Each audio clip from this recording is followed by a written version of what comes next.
চলছে শ্রাবণ মাস। সারা দেশব্যাপী বাবা ভোলানাথের আরাধনা এবং উন্মাদনা ভক্তদের। এই সময় শ্রাবণ মাসটি যদি আপনি ভোলানাথের আরাধনা করতে পারেন, তাহলে সকল মনস্কামনা পূর্ণ হয় বলেই ভক্তরা মানেন। আগামী ১৭ই আগস্ট পড়েছে এই শ্রাবণ মাসের শেষ সোমবার।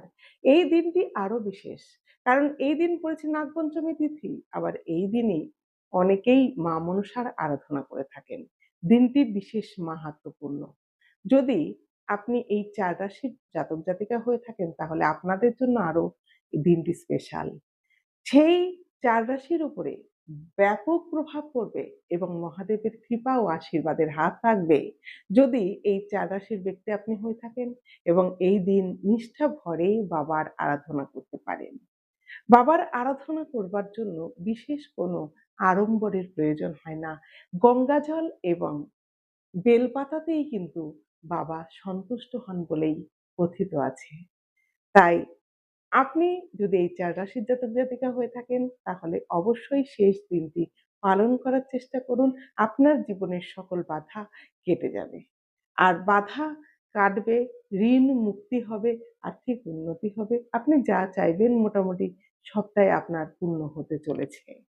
তবে যাদের যাদের ঋণ আছে তারা কিন্তু এই শেষ সোমবার দিন সকল আরাধনা শেষে একটি লাল জবা ফুল দেবেন।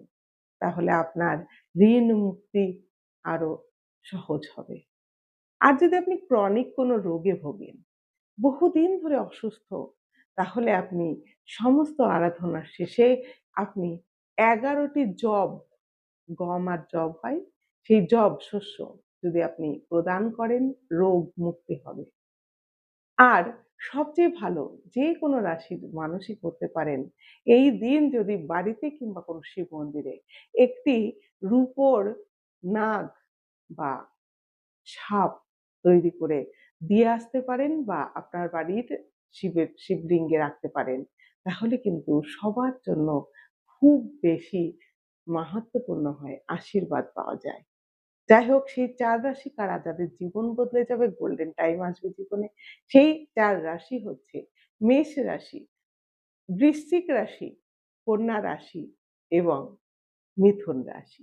আপনি যদি এই ৪ রাশির জাতক জাতিকা হয়ে থাকেন, আপনার জন্য এই শেষ সোমবারটি আরো বেশি স্পেশাল। নিয়মটি পালন করুন ১০৮ বার ওম নমঃ শিবায়। চ্যান করতে ভুলবেন না। সকলে ভালো থাকুন। ওম নমঃ শিবায়।